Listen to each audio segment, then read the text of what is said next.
আওয়ামী লীগ পচে গেছে, আবার বিএনপির মুখে সেই আওয়ামী লীগে সেই মুক্তিযুদ্ধের চেতনার কথা শুনে অবাক হয়ে যাচ্ছি যে 5ই আগস্ট সন্ধেবেলা যারা কারামুক্ত হলো তাদের কথাগুলো একটু, তাদের প্রতি কি ধরনের এই মাসুম বাচ্চাগুলো আমাদেরকে মুক্ত করেছে, আর কয়দিন পরে বলে তোমরা যতই আমাদেরকে সংস্কারের প্রস্তাব দাও না কেন, যতই এখন কিছু করো না কেন, আমরা ওটা পার্লামেন্টে পাশ করবো না। এখন সেই ধরনের কথাই তো প্রতিফলিত হচ্ছে।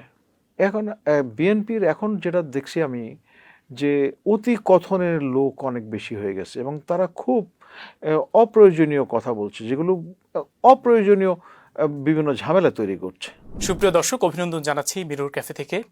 আজকে বাংলাদেশের সমসাময়িক বিষয়ে আলোচনার জন্য আমাদের স্টুডিওতে এসেছেন নিরাপত্তা ও পলিসি বিশ্লেষক মেজর জামান। মেজর জামান, আপনাকে আমন্ত্রণ জানাচ্ছি মিরর ক্যাফে থেকে। আসসালামু আলাইকুম, সবাইকে সালাম এবং শুভেচ্ছা এবং কৃতজ্ঞতা আমাকে দাওয়াত দেওয়ার জন্য। আচ্ছা, আমরা যদি শুরুতেই বলি যে তারেক রহমান সরকারের 5.5 মাসের সরকারকে আপনি কিভাবে মূল্যায়ন করবেন সার্বিকভাবে? আপনাকে ধন্যবাদ। মূল্যায়ন 5.5 মাস সময়টা বা 6 মাসের কাছাকাছি সময়টা খুব কমও না, আবার খুব বেশিও না।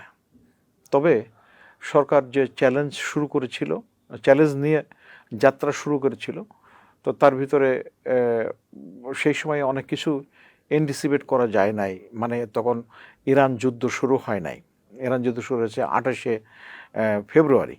সুতরাং সেই সময় যে ধরনের তেলের সরবরাহ, কারণ তেলের উপরে অনেক কিছু নির্ভর করে, পরবর্তীতে তেলের দাম বেড়ে গেল, সরকার 2 দফায় তেলের দাম বাড়ালেন। তো এর ফলে এই চ্যালেঞ্জগুলো এবং ওটার সাথে অনেকগুলো চ্যালেঞ্জ জড়িত আছে, এটা গেল একটা দিক। দ্বিতীয় দিক হচ্ছে, আমি আমার কাছে এই যে রাজনৈতিকভাবে একটা বিষয় আমার কাছে মনে হচ্ছে, 1991 সালে যে বিএনপি সরকার গঠন করে, সেই সরকার গঠনের ক্ষেত্রে জামাতের সমর্থন অপরিহার্য ছিল। তো কিন্তু ওই জামাতের সমর্থন নিয়ে সরকার গ্রহণ করার পরে জামাতের সাথে বিএনপি এখন যে ধরনের আচরণ করছে মোটামুটি এরকম বেশি, বরং এখন একটু আরও বেশি হচ্ছে।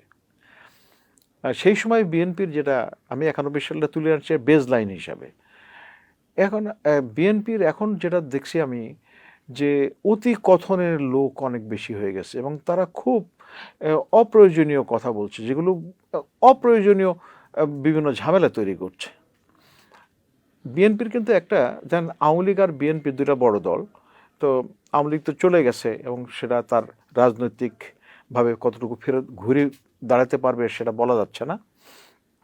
তবে আওয়ামী লীগ মারদাঙ্গা এবং সব কিছু তারা করতে পারে, সব কিছু তাদের, এই ধরনের একটা ভাব ছিল যেটা লোকজন অপছন্দ করত।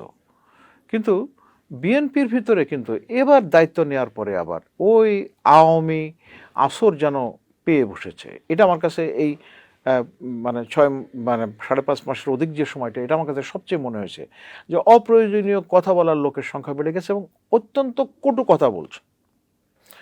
আপনি এবার যাচ্ছেন 2001 সালে তারা জোট করে জামাতের সাথে, জামাত সেকেন্ড লার্জেস্ট তাদের সিট ছিল, তো তারপরেও কিন্তু এই যে আপনার এই যে বিভেদটা শুরু হলো। আর এবার যেহেতু জামাত তার জোটে নাই, কিন্তু এবার যে ধরনের কথাবার্তা বলা শুরু হচ্ছে, যে মুক্তিযুদ্ধ বিক্রি করে আওয়ামী লীগ পচে গেছে, আবার বিএনপির মুখে সেই আওয়ামী লীগে সেই মুক্তিযুদ্ধের চেতনার কথা শুনে আমি একটু অবাক হয়ে যাচ্ছি।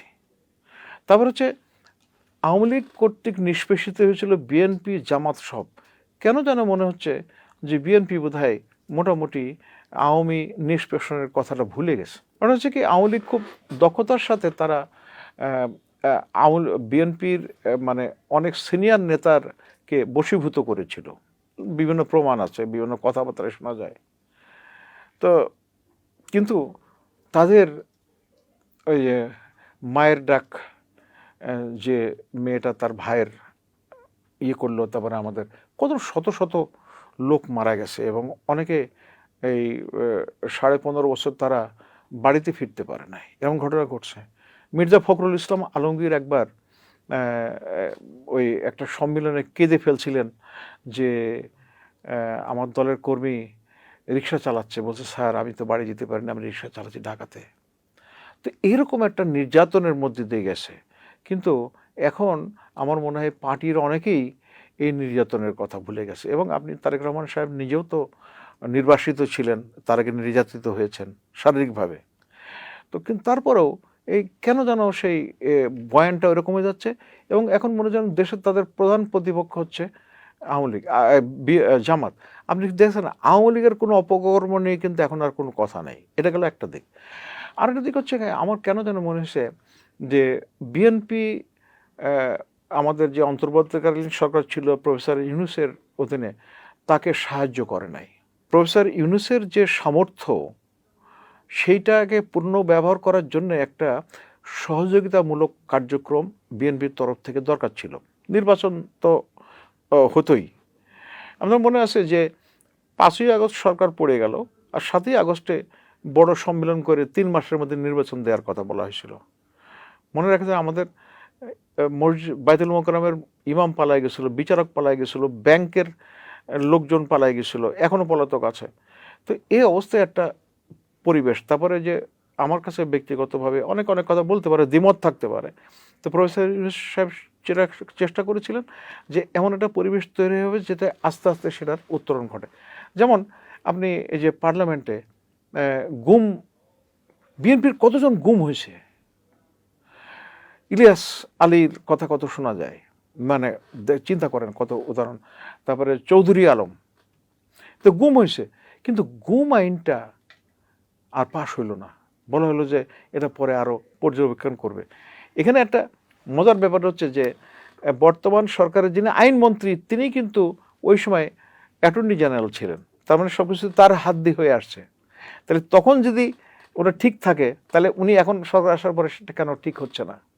তো এরকম অনেক দ্বিধাদ্বন্দ্বের ব্যাপার আছে। মানে এইটা কিসের জন্য হচ্ছে না? যখন অন্তর্বর্তীকালীন সরকারের সময় ছিল, ওই সময় মানে যদি আন্দোলনের কথা বলি, যে বিএনপি আওয়ামী লীগের বিপক্ষে আন্দোলন করেছে, বিএনপি জামাত জোট আরও যারা ছিল, কিন্তু দেখা গেল যে যেসব আইন কানুনগুলা দেশের জন্য প্রয়োজন ছিল বা বিরোধী দলদেরকে দমন পীড়ন বেশি করেছে, সরকার গঠনের পরে দেখা গেল যে বিএনপির কিছু কিছু ক্ষেত্রে বা অন্তর্বর্তীকালীন সরকারের সময় কিছু কিছু ক্ষেত্রে তারা একটু দ্বিমত পোষণ করেছে বা কিছু কিছু মেনে নিয়েছে। কিন্তু দেশের অনেকে মনে করে যে জুলাই অভ্যুত্থানের পরবর্তী সময়ে যে সকল বিধিনিষেধগুলো মানা প্রয়োজন ছিল, সেগুলো কিন্তু বিএনপি অনেকে মনে করে যে তারা মেনে নিচ্ছে না, যদিও সেই মানাটা হয়তো দেশের জন্য ভালো ছিল। তো এইটা আপনি কি মানে কিভাবে মূল্যায়ন করবেন? আমি আমি আপনাকে ধন্যবাদ। আমার সবচেয়ে বড়, আমি মোটেই তাল মিলাতে পারি না যে সংবিধানের কথা বলে শেখ হাসিনা 15.5 বছর স্ট্রিম রোলার চালাইছে, যখন বিএনপির লোকজন, গুরুত্বপূর্ণ দায়িত্বশীল লোকজন বলে যে সংবিধান সংবিধান, এখন এই সংবিধানে বলেন তো সংবিধান কিভাবে? আমি বেশি দূর যাব না, শুধু একটা কথা, বিএনপি সবসময় বলে স্বাধীনতার ঘোষক হচ্ছে শহীদ জিয়া রহমান, আর সংবিধানে কি লেখা আছে? ওখানে তো শেখ মুজিবুর রহমানের কথা বলা আছে। তাহলে সংবিধান ভঙ্গ হচ্ছে না?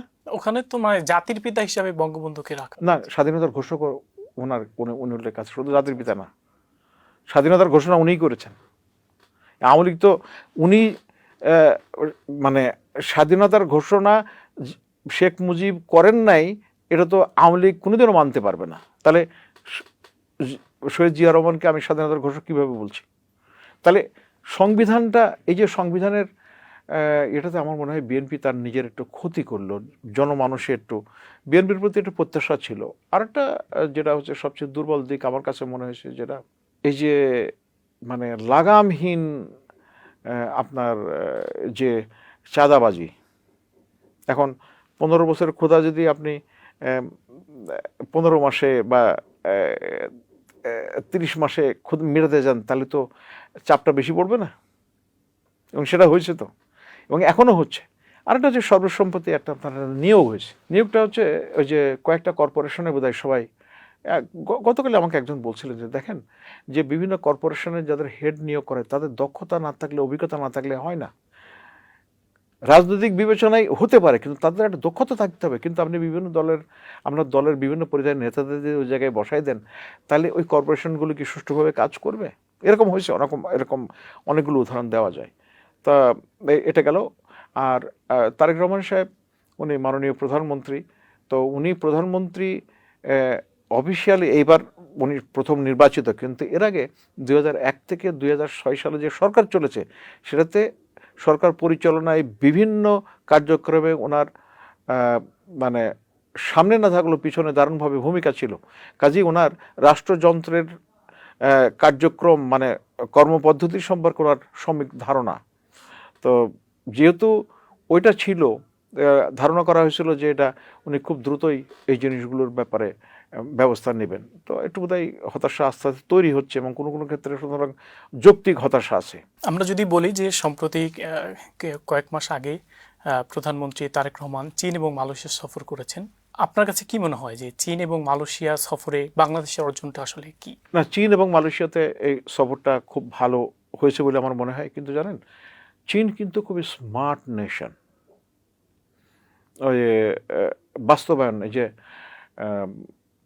যে লিঙ্কটা মায়ানমারের মাধ্যমে চীনের সাথে, এটা কিন্তু অনেক আগের প্রকল্প ছিল, কিন্তু বিএনপি সরকারের যখন দ্বিতীয়বার ক্ষমতায় আসলো 2001 সালে, তখন কিন্তু এটা হয়নি।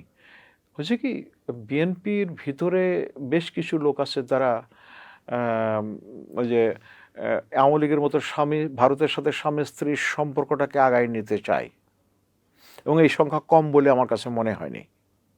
এবং এই কারণে, এবং চীন চায় না যে ভারতের এখতিয়ার বা আধিপত্য আগের মতো থাকুক, এবং এটা তাহলে একটা স্ট্র্যাটেজিক লিঙ্ক হচ্ছে। এবং আমাদের জন্য আরেকটা তার সামরিক বিবেচনায় মনে করেন যে আমাদের সাথে বেশিরভাগই দ্বন্দ্ব হচ্ছে ভারতের সাথে, বিভিন্ন আর বিরাট সীমান্ত, প্রায় 4500 মতো কিলোমিটার মতো সীমান্ত। তো এখানে তো আমাদের সাথে যদি ভারতের সাথে কোনো দ্বন্দ্ব লাগে, যুদ্ধ হয়, তাহলে কিন্তু আমাদের মিয়ানমার একটা মানে জায়গা, যেটা থেকে আমরা বহির্বিশ্বের সাথে যোগাযোগের একটা সুযোগ পাব। এটা সামরিক বিবেচনায় এইভাবে হয়।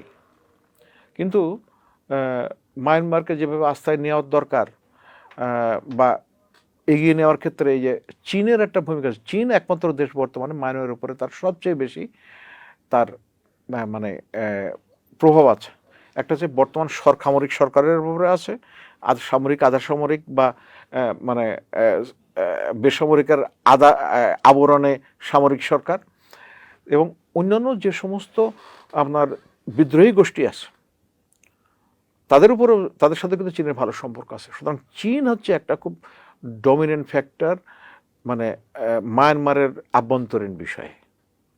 তো কাজেই চীনের সাথে আমাদের সম্পর্কটা রাখা অতি জরুরি এবং শক্ত করা অতি জরুরি। এটা গেলে হচ্ছে বর্তমানের অবস্থায়। আগামীতে অন্য কোনো দেশ চীনের মতো এইভাবে প্রকল্প বাস্তবায়নে এগিয়ে আসবে না। চীন, এই যে আমরা ইয়ারবাই পেশায় তিস্তা প্রকল্প, যেটা চীন যেটা বলেছে, এবং সরকার এখন ওটা কবে করবে, কিভাবে করবে, সেটা এখনো জানা যায়নি। তো এই সমস্ত বিষয়ে সুনির্দিষ্ট দরকার।